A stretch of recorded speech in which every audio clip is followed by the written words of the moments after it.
À 10 jours des fêtes de Noël, voilà maintenant un fléau qui obsède en ce moment les transporteurs routiers. Les vols de fret augmentent toujours considérablement en cette saison et les camionneurs savent qu'ils deviennent des cibles convoitées par des bandes, vous allez le voir, parfois très organisées. Je vous propose de regarder cette enquête signée Florence de Juvigny, Julien Crescent et Mickaël Merle. En 5 minutes 14 secondes, 200 000 € de marchandises subtilisées. Sous l'œil des caméras de cette aire d'autoroute près de Lyon. Les voleurs entrent en scène avec leur propre camion, ici en blanc. En un tour de passe-passe, ils détachent la tête du camion, la remplacent par la leur. En un instant, le container change de main. Les deux complices s'éclipsent avec la marchandise. Se faire voler leur cargaison, la hantise des chauffeurs poids lourds comme Ludovic, toujours à redouter une visite à l'arrière de son camion pendant son sommeil. Là, vous voyez, par exemple, un coup de cutter que je me suis pris il y a 15 jours, voilà. Ils regardent comme ça, vite fait, hop, ils voient ce que c'est, quoi. Ils voient de suite ce que c'est. Si vous avez du multimédia ou quoi, voilà, tu sais que tu vas morfler, quoi. Voilà. L'alcool, c'est vrai qu'on sait que ça, c'est quelque chose qui est très recherché et voilà, on évite de dire j'ai 30 tonnes de whisky dans mon camion, quoi. Si t'en parles, tu prends des risques. Selon cet expert, les vols augmentent de 10% en période de Noël. Et peu d'espoir de revoir la marchandise, même lorsqu'elle est géolocalisée. Certains voleurs vont jusqu'à utiliser des brouilleurs de GPS. Ils disparaissent des radars. Équipement, préparation, tout relève du grand banditisme. Jusqu'au repérage des cibles. Sous ces bâches ou dans ces containers, la valeur moyenne est de 40 000 €, mais certaines cargaisons dépassent les 300 000 €. De plus en plus, on a des structures organisées qui viennent souvent des pays de l'Est, qui ciblent les camions au lieu de chargement, quand c'est des produits sensibles, la parfumerie ou autre. Ils suivent les camions avec des moyens électroniques. Comme ça, ils savent où ils stationnent la nuit et ils viennent piller les camions pendant que le chauffeur dort ou qu'il est absent.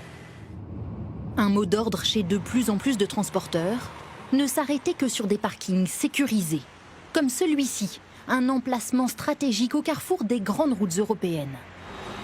Une première pour ce camion. Vous avez un ticket ?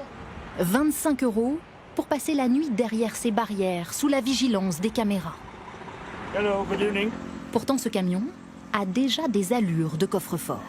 C'est très sécurisé. Vous voyez les bandes rouges ? C'est un système satellite pour que seul mon patron puisse contrôler l'ouverture des portes. Il roule depuis l'Italie direction le Royaume-Uni, un itinéraire tracé en fonction de ses points de chute sécurisés. Non, je dors pas ailleurs. C'est trop dangereux pour moi, pour mes affaires et pour la marchandise. Une halte sous haute sécurité, c'est ce qui manquait à cet homme pour sa flotte de camions. C'est lui qui a créé ce parking. En moins de 3 ans, la fréquentation a presque doublé. Une centaine de clients chaque nuit, des structures encore trop rares, une quinzaine seulement en France. Par exemple, le plus proche après nous, c'est sur Chaumont à 250-300 km. Il en faudrait au minimum 200 dans toute la France, si on veut un bon maillage du territoire. Mais les voleurs s'intéressent aussi aux entrepôts des transporteurs. Dans celui-ci, toujours dans l'est de la France, 24 000 mètres carrés de marchandises. On va avoir des ballons d'eau chaude, on va avoir des produits solaires, on va avoir des produits finis, prêts à être expédiés. Et parfois, du vin. Est-ce ce qui a attiré ces voleurs le mois dernier? Ils s'en prennent d'abord au grillage, sectionnés à la meuleuse, puis lacèrent cette bâche au cutter avant de prendre la fuite pour une raison inconnue.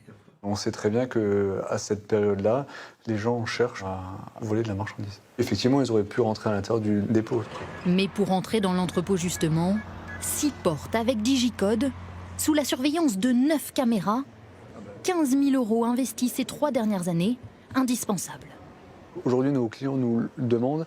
Ils aiment savoir que leurs marchandises soient dans un endroit qui soit sécurisé. Ils commencent déjà par venir visiter le bâtiment, voir nos installations et seulement après, on commence à engager les démarches.